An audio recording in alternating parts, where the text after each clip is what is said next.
Hi, my name is Terry, and you're watching Terry Tells the Story. Today, we're talking about the universal frequency. Imagine you're sitting in a concert hall. A world-class pianist is playing a piece that you've never heard before. It's complex, it's modern, and it's high tempo. Suddenly, they hit a single note, just one, that is slightly flat. Even if you've never touched a piano in your life, even if you can't carry a tune in a bucket, you will flinch. You'll feel a physical ping of wrongness in your gut. Why? How can a person with zero musical training recognize an error in a song they don't know?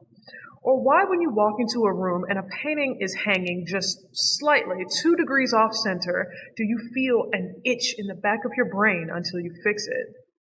It's because you weren't born into a world of chaos. You were born into a world of geometry.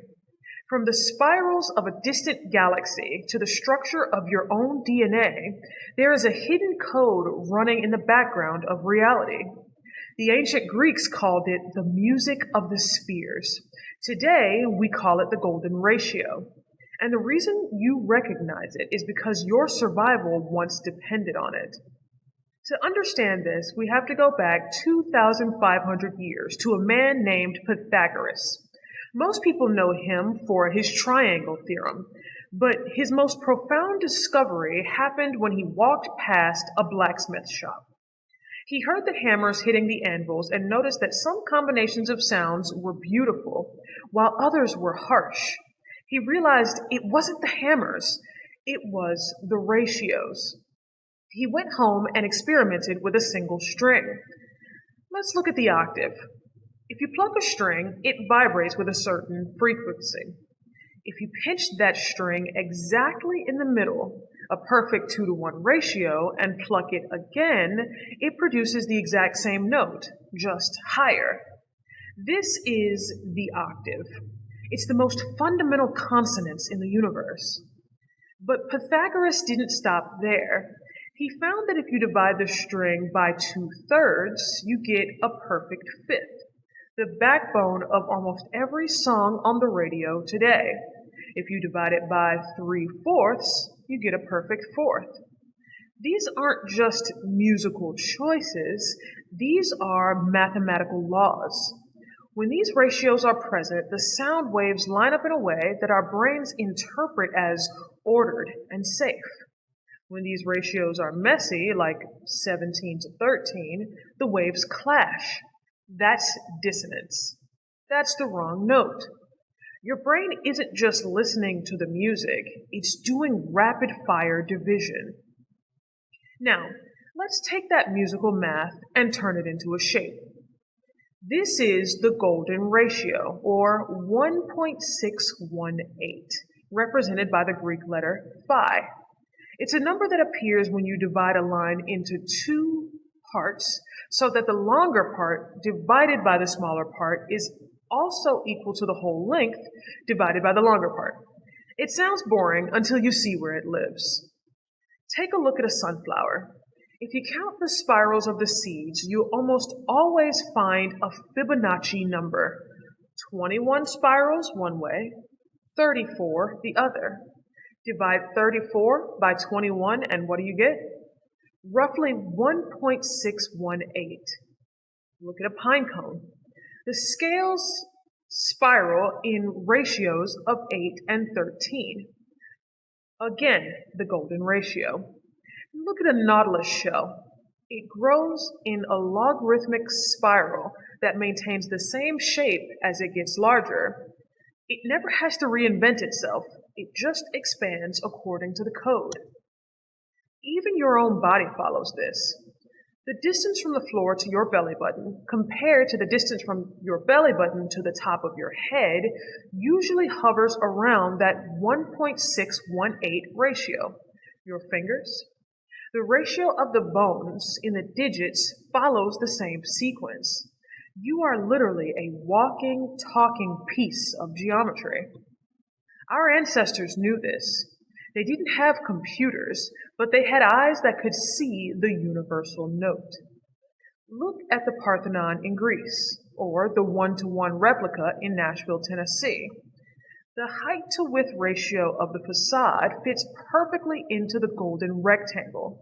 The Greeks believed that if they built according to these ratios, the building would resonate with the citizens. It felt right because it matched the math of our own bodies. Now travel across the ocean to Mexico. The Mayan and Aztec pyramids, like the Pyramid of the Sun in Teotihuacan or El Castillo in Chichen Itza, these weren't just big piles of stone.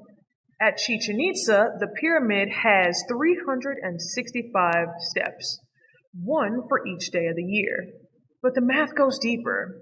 During the equinox, the sun hits the steps at a specific angle, creating a shadow that looks like a serpent slithering down the side of the temple. To achieve this, the Mayans had to master the geometry of the Earth's tilt, the sun's rotation, and the architecture of the stone simultaneously. They were aligning the math of the Earth with the math of the heavens. This brings us to the biggest question of all. Why? Why did evolution bother to make us care that a painting is crooked or a note is flat? Because for the human in the wild, patterns equal life. Think about a caveman 50,000 years ago. He is walking through high grass. His brain is constantly scanning for the pattern. The wind blowing through the grass creates a harmonic pattern. It's rhythmic. It's in tune. But the snap of a branch under a predator's foot or the rustle of a tiger in the grass breaks the pattern. If that caveman couldn't recognize a wrong note in nature, he didn't live long enough to become your ancestor. We evolved pattern recognition as a high-speed early warning system. Then there's social cohesion. Music is math that moves through time. When a tribe sat around a fire and drummed in a perfect 4/4 rhythm, their beats and brainwaves literally began to synchronize. This is called entrainment.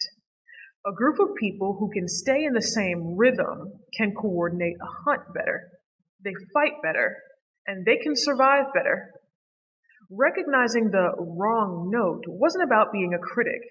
It was about identifying a weak link in a group's synchronization. Finally, let's look at the bedrock of all of this: binary code. We think of it as 0 and 1 as a modern computer invention, but it is the oldest logic in the universe: light or dark, friend or foe, consonant or dissonant.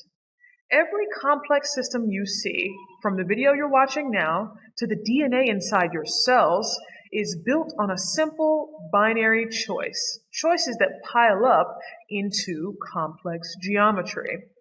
When you see the golden ratio in a flower, or hear the perfect octave in a song, or stand in awe of a Mayan pyramid, you are seeing the software of the universe peeking through the hardware. You aren't learning this math when you watch this video. You are remembering it. It's been inside you since before you were born. The universe is singing a song made of numbers.